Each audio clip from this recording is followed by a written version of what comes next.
So here we are for our first paint out of the year. It started at 36 degrees, but it's going to be almost 70 degrees, the nicest day of 2023. We're here the first week of April, just a day after Easter, and what a day to start our Kentucky outdoor painting with the Plein Air artist of Central Kentucky. We're here at the Central Kentucky Wildlife Refuge and Forkland, Kentucky, or near Forkland, and I'm staying here at the pond and the Bluebird Trail, just a half mile from the parking lot. So looking for my scene to paint and figure out where I'm going to settle in for the morning and early afternoon. Took a little walk around the pond and on the Bluebird Trail, looking to see what kind of scene I might be able to paint. And couple of redbud trees are in bloom for the first time. Redbuds are my favorite because it's the true early sign of spring, well, next to spring training for baseball. And as I walk the trail looking to see if I can find a scene to paint, not a lot of color. There's some green starting to pop. There's dogwoods that are in bloom, and not just the blooms, but you know how else you can tell that it's a dogwood? By the bark. That's a bad dad joke, but anyway, for what it's worth. So I came back to the original spot where I was and thought that green tree off on the distant side of the lake really shows the early sign of spring and the very first pop of green. It's not even the leaves, those are just the buds getting ready to leaf out. And that's a close-up of what I'm looking at. Got my easel set up and my Clairefontaine PastelMat paper is what I'm using. There's the sketch that I did first, just a real rough sketch to kind of get the values and the main shapes together, and then I follow that just to keep it simple to get the sketch down, and then I'll be looking at the actual scene when it comes to matching color and values in greater detail. So I'm taking about an hour and a half, almost 2 hours of actual painting time and turning this into a total video of 9 minutes, but I am showing you step by step all the details.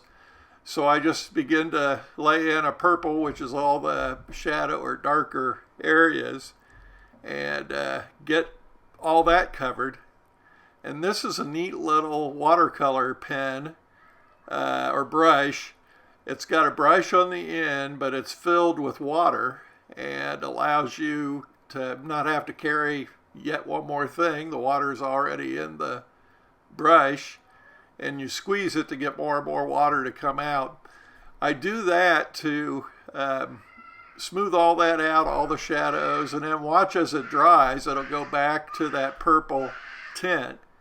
And then I begin laying in the lightest lights and the darkest darks, the ultimate contrast there. And the screaming you hear in the background is a 3-year-old being a 3-year-old. And I just want to keep on recording, and I'm not even going to edit that out. That's just life at the Snell household with our 3 granddaughters. There you see I'm beginning to get some of the colors in. Not exactly correct because I'm going to go over to have some vibration and variety with other colors, so it's not one big flat area. But all the shapes are coming together. Initially, it was kind of like, boy, I don't know if this was going to work. Maybe I'm just doing an abstract painting now. I'm no longer a plein air artist. I'm now an abstract painter. But watch as step by step it begins to come together. But you always hit that ugly stage or the scary stage, and you hope that you get out of it, that you do finally end up with something decent in the end. And so I'm working my way there. I eventually make it. But I just love this scene because there was very little color, But to have that pop of that tree just really caught my eye. That's what I thought would stand out. And so here you get to see the rest of the step by step in this process. We had 3 new artists, including a person here who's doing oil, who have joined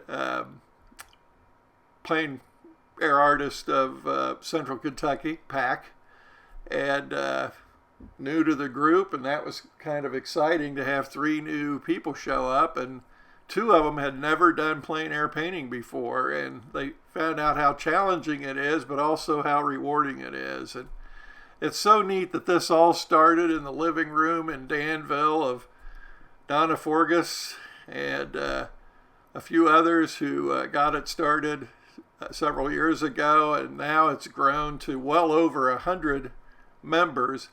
And generally we have anywhere from a dozen to sometimes close to 2 dozen people per outing. We always meet on Mondays, weather permitting, and that's the key phrase, weather permitting. And boy, was the weather just perfect today for this.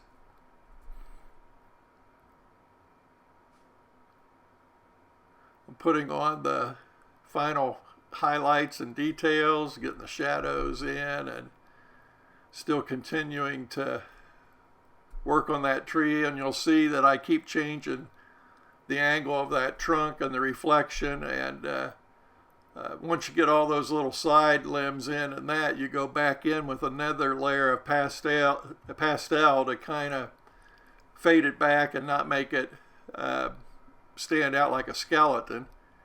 And you'll see that happen on the tree near the end.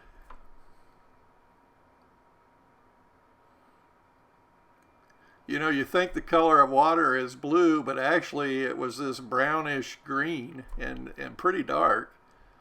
And the only blue you see in the water is actually the reflection of the sky. It's not the watercolor, it's the reflection of the sky that gives you that blue in the foreground.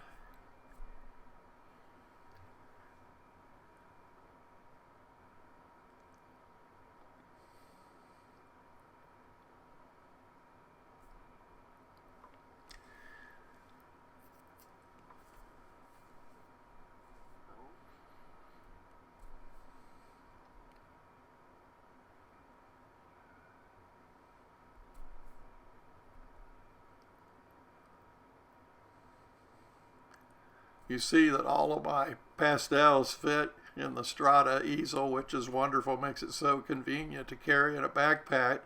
But that is how few colors I actually used. That's hardly over a dozen pastel sticks that actually were used. I used New Pastel as the harder pastels and Sennelier as the soft. RogerSnell.com is my website. That's where you can find all my other videos. There's my bio. Also subscribe to my newsletter so you can get more detail and see the gallery of everything that I've created.